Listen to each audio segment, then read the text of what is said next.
Hello दोस्तों, देवियों और सज्जनों, मेरे प्यारे मित्रों, कैसे हैं आप लोग। आप सभी का मेरे इस चैनल अननोन कोड्स में स्वागत है। चलिए शुरू करते हैं, पर पहले आपसे ये अपील है कि दोस्तों वीडियो को शेयर, लाइक और सब्सक्राइब जरूर करें अगर अभी तक ना करा हो, और हमारे चैनल के दूसरे वीडियोस भी देखिएगा जरूर। इससे मुझे सपोर्ट मिलता है और चैनल को भी सपोर्ट मिलता है। दोस्तों वीडियो को आखिर तक जरूर देखिएगा। अब शुरू करते हैं आज का topic, corona virus vaccine update. Corona vaccine आने के बाद क्या सब कुछ ठीक हो जाएगा? जानिए क्या कहते हैं वैज्ञानिक। अगर आपको लगता है कि कोरोना की वैक्सीन आने के बाद सब कुछ एकदम से सामान्य हो जाएगा, तो शायद आपका सोचना गलत हो सकता है। प्रमुख वैज्ञानिकों ने इसे लेकर चेतावनी दी है। वैक्सीन को एक ऐसे उपाय के रूप में देखा जा रहा है जिसके आते ही महामारी समाप्त हो जाएगी, लेकिन रॉयल सोसाइटी के शोधकर्ताओं ने अपनी एक रिपोर्ट में कहा है कि टीके से क्या होगा और क्या हो सकता है, इसे लेकर हमें तार्किक और व्यावहारिक होने की जरूरत है। वैज्ञानिकों का कहना है कि टीका जब भी आए उसे लोगों तक ले जाने में कम से कम 1 साल तक का समय लग सकता है। ऐसे में आवश्यकता है कि कोरोना वायरस के कारण जिन प्रतिबंधों को लागू किया गया है उन्हें धीरे धीरे हटाया जाए। वैक्सीन को लेकर चल रहे प्रयोगों की बात करें तो दुनिया भर में करीब 200 वैक्सीन प्रोजेक्ट चल रहे हैं। कई प्रारंभिक दौर में हैं, तो कई क्लिनिकल ट्रायल के लिए तैयार हैं। इंपीरियल कॉलेज लंदन के national heart and lung institute के डॉक्टर फियोना कुली के मुताबिक वैक्सीन के बारे में जानकर हमारे मन में उम्मीद पैदा होती है कि महामारी समाप्त हो जाएगी, लेकिन हमें इस बात को भी नहीं भूलना चाहिए कि वैक्सीन के विकास में कई बार विफलता का मुंह देखना पड़ा है। ब्रिटेन सरकार के वैज्ञानिक सलाहकारों समेत तमाम लोगों को उम्मीद है कि इस साल के अंत तक टीका तैयार कर लिया जाएगा और इसके बाद बड़े पैमाने पर टेस्ट किए जा सकेंगे। लेकिन वहीं दूसरी ओर रॉयल सोसाइटी ने चेतावनी देते हुए कहा है कि यह एक लंबी प्रक्रिया होगी।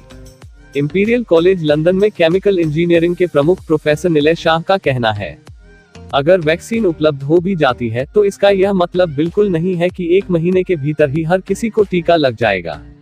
इसमें 6 महीने भी लग सकते हैं, 9 महीने भी और शायद 1 साल भी। इस बात का तो सवाल ही नहीं उठता कि मार्च तक जनजीवन अचानक से बिल्कुल पहले की तरह सामान्य हो जाएगा। इस रिपोर्ट में कहा गया है कि इस दिशा में अब भी कई चुनौतियां हैं। हालांकि कुछ प्रायोगिक तरीकों को अपनाया जा रहा है, जैसे कि बड़े पैमाने पर RNA टीके बनाए जा रहे हैं, जो इससे पहले कभी नहीं किया गया था। लेकिन चुनौतियां और भी हैं, जैसे वैक्सीन बनाने के लिए कच्चे माल की जरूरत। न सिर्फ वैक्सीन के लिए बल्कि कांच की शीशियों के साथ साथ रेफ्रिजरेटर की क्षमता भी एक चुनौती है। दरअसल कुछ वैक्सीन को -80 डिग्री सेल्सियस में रखने की जरूरत होती है। प्रोफेसर शाह का अनुमान है कि वार्षिक तौर पर सामान्य फ्लू से निपटने के लिए हम जिस तरह कदम उठाते हैं, कोरोना से निपटने के लिए उसके 10 गुना तेज गति से काम करने की जरूरत होगी।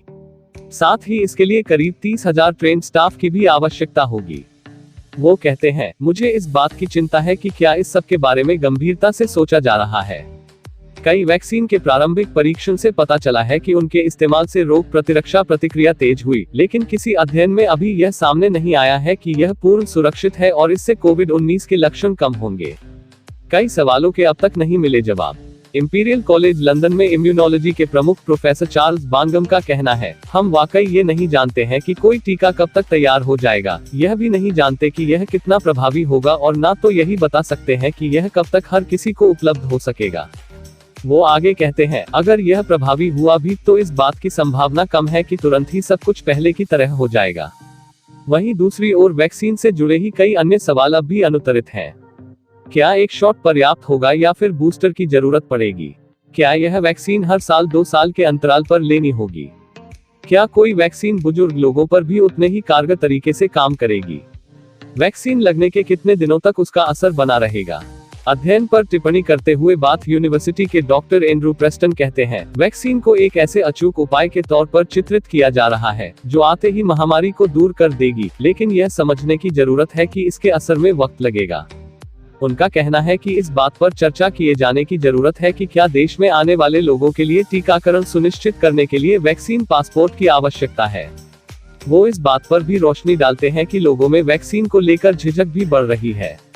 वो सवाल करते हैं कि क्या होगा अगर कोई शख्स अपनी पार्टनर को टीके के लिए मना कर देगा, तो क्या हम उन्हें दूसरों के लिए खतरा बनने को छोड़ देंगे या फिर स्कूल जाने वाले हर बच्चे के लिए इसे अनिवार्य कर दिया जाएगा।